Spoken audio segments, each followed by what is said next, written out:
Pasteur Georges, j'aimerais vraiment marcher selon l'esprit, mais je ne sais pas comment m'y prendre. Pourriez-vous m'expliquer comment le faire? Bien sûr, Matthéo, c'est une très belle aspiration que tu as là. Marcher selon l'esprit est essentiel pour tout chrétien. Tu sais, dans Galates 5 verset 16 Paul dit, « Je dis donc, marchez selon l'esprit, et vous n'accomplirez pas les désirs de la chair. » Oui, j'ai lu ce verset, mais je ne suis pas sûr de comprendre comment le mettre en pratique dans ma vie quotidienne. Eh bien, marcher selon l'esprit signifie vivre sous la direction et l'influence du Saint-Esprit. Cela commence par une relation intime avec Dieu, en priant régulièrement et en lisant sa parole. Par exemple, dans Romains 8 verset 14, il est écrit, « Car tous ceux qui sont conduits par l'Esprit de Dieu sont fils de Dieu. » Donc, la prière et la lecture de la Bible sont des clés. Absolument, la prière nous permet de communiquer avec Dieu et de rester sensible à sa voix. Dans Philippiens 4 versets 6 et 7, Paul nous encourage à prier en toutes circonstances, ne vous inquiétez de rien, mais en toutes choses faites connaître vos besoins à Dieu par des prières et des supplications, avec des actions de grâce. Et la paix de Dieu, qui surpasse toute intelligence, gardera vos cœurs et vos pensées en Jésus-Christ.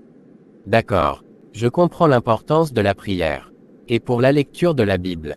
La Bible est la parole de Dieu, notre guide. Dans 2 Timothée 3 versets 16 et 17, il est dit, « Toute écriture est inspirée de Dieu, et utile pour enseigner, pour convaincre, pour corriger, pour instruire dans la justice, afin que l'homme de Dieu soit accompli et propre à toute bonne œuvre. » La lecture et la méditation de la parole nourrissent notre esprit et nous aident à discerner la volonté de Dieu. Ça fait sens. Mais comment puis-je savoir que je suis vraiment conduit par l'esprit et non par mes propres désirs? Bonne question. Dans Galates 5 versets 22 et 23, Paul décrit les fruits de l'esprit, mais le fruit de l'esprit, c'est l'amour, la joie, la paix, la patience, la bonté, la bienveillance, la fidélité, la douceur, la maîtrise de soi. La loi n'est pas contre ces choses, dit-il. Si tu vois ces fruits se manifester dans ta vie, c'est un bon indicateur que tu marches selon l'esprit. Oui, je vois, mais parfois, c'est difficile de résister aux désirs de la chair. Que puis-je faire dans ces moments-là? C'est vrai, nous avons tous des combats. Dans ces moments, il est important de se rappeler que nous ne sommes pas seuls. Le Saint-Esprit nous aide, comme il est écrit dans Romains 8 verset 26, de même aussi l'Esprit nous aide dans notre faiblesse, car nous ne savons pas ce qu'il nous convient de demander dans nos prières. Mais l'Esprit lui-même intercède par des soupirs inexprimables. Il est là pour nous fortifier et nous guider. Merci, pasteur. Vos explications sont très claires et réconfortantes vraiment. Avez-vous d'autres conseils pour m'aider à marcher selon l'esprit? Oui, Matthéo, je te conseillerais aussi de te joindre à une communauté chrétienne et de partager régulièrement avec d'autres croyants. Comme il est dit dans Hébreux 10 versets 24 et 25, veillons les uns sur les autres, pour nous inciter à l'amour et aux bonnes œuvres. N'abandonnons pas notre assemblée, comme c'est la coutume de quelques-uns, mais exhortons-nous mutuellement, et cela d'autant plus que vous voyez s'approcher le jour. C'est vrai, être entouré de frères et sœurs en Christ peut vraiment aider. Exactement. Ensemble, nous pouvons prier, partager nos expériences et nous encourager mutuellement. Enfin, n'oublie pas de rester humble et de demander constamment à Dieu de t'aider à marcher selon son esprit. Jacques 4 verset 10 dit, « Humiliez-vous devant le Seigneur, et il vous élèvera. » Merci beaucoup, pasteur Georges. Je vais mettre tout cela en pratique. Je suis vraiment reconnaissant pour vos conseils. De rien. Pendant qu'on parle, je viens de réfléchir à une chose vraiment. Laquelle? Pasteur Georges, vous avez mentionné l'importance de la prière, de la lecture de la Bible et de la communauté.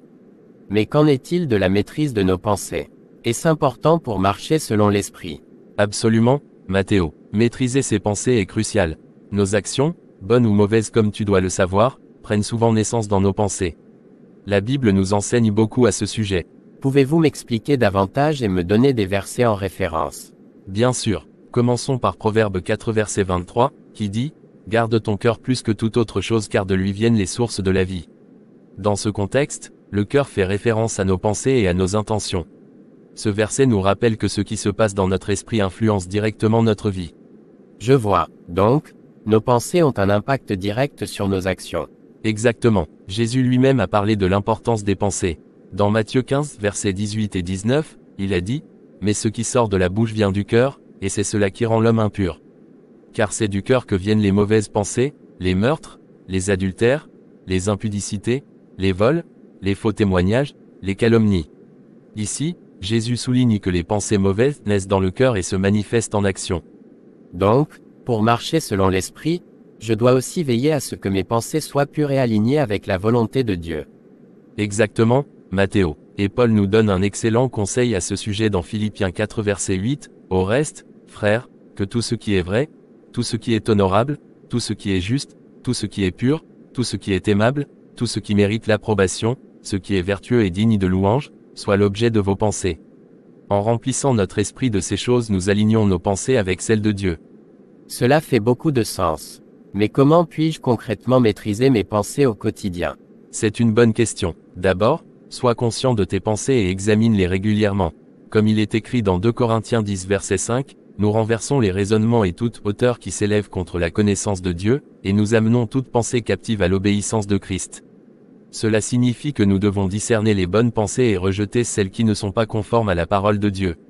Donc, je dois être vigilant et actif dans la gestion de mes pensées. T'as tout compris Matthéo, et cela revient aussi à dépendre du Saint-Esprit pour nous aider. Souviens-toi de ce que Paul dit dans Romains 12, verset 2, « Ne vous conformez pas au siècle présent, mais soyez transformés par le renouvellement de l'intelligence, afin que vous discerniez quelle est la volonté de Dieu, ce qui est bon, agréable et parfait. » Le renouvellement de l'esprit se fait par la parole de Dieu et par l'action de l'esprit en nous. Merci, Pasteur Georges. Je comprends maintenant l'importance de maîtriser mes pensées et de les aligner avec la volonté de Dieu. Je vais m'efforcer de mettre tout cela en pratique. C'est un bon début, Matthéo. N'oublie pas que c'est un processus quotidien et que tu n'es pas seul. Le Saint-Esprit est avec toi pour te guider et t'aider. Continue de prier, de lire la parole, et de rester en communion avec les autres croyants. Merci pour vos conseils, Pasteur. Je me sens mieux équipé pour marcher selon l'Esprit. De rien, Matthéo. Que Dieu te bénisse et te guide dans ce beau voyage spirituel. N'hésite jamais à revenir me voir si tu as d'autres questions ou si tu as besoin de prière. Merci, Pasteur Georges. Que Dieu vous bénisse aussi. Chers abonnés de CCMGV TV, nous sommes ravis de vous présenter notre chaîne YouTube qui regorge de contenus variés pour enrichir et bénir votre vie spirituelle. Chez CCMGV TV, notre mission est de vous offrir des playlists inspirantes pour nourrir votre foi, vous encourager et vous édifier. Dans nos différentes playlists, vous trouverez des épisodes et des scènes d'animation chrétienne qui illustrent des vérités bibliques de manière captivante. Nous partageons également des histoires bibliques inspirantes pour vous apporter des leçons précieuses tirées des récits anciens. Vous pourrez également découvrir notre émission phare, Regard biblique, ainsi qu'une playlist dédiée à la prière pour vous accompagner dans vos moments d'intimité avec Dieu. Nous mettons un point d'honneur à vous offrir des contenus de qualité, divertissants et enrichissants pour vous aider dans votre croissance spirituelle. Nous croyons que la parole de Dieu est une source inépuisable de sagesse et de réconfort, et c'est pourquoi nous mettons tout en œuvre pour la partager avec vous de manière engageante et accessible. N'hésitez pas à explorer nos différentes rubriques en cliquant sur le lien dans la description de la chaîne. Choisissez la playlist qui résonne le plus avec votre cœur et plongez dans un univers de foi, d'espoir et d'inspiration. Nous sommes reconnaissants de vous compter parmi nos abonnés et nous espérons que nos contenus sauront vous toucher et vous accompagner dans votre cheminement spirituel. Merci pour votre fidélité et votre soutien. Que la grâce et la paix de Dieu vous accompagnent chaque jour. Salut à toutes et à tous, vous venez de regarder l'une de nos vidéos. Je vous demande de nous suivre ou de vous abonner à notre plateforme CCMGV dépendamment où vous regardez cette vidéo. Si c'est sur YouTube, mettez un pouce bleu, aimez la vidéo et la partagez. Si c'est sur Facebook ou TikTok, aimez-la et partagez-la à tous vos contacts pour nous encourager et nous aider à grandir. À très vite pour une nouvelle vidéo. Que Dieu vous bénisse abondamment.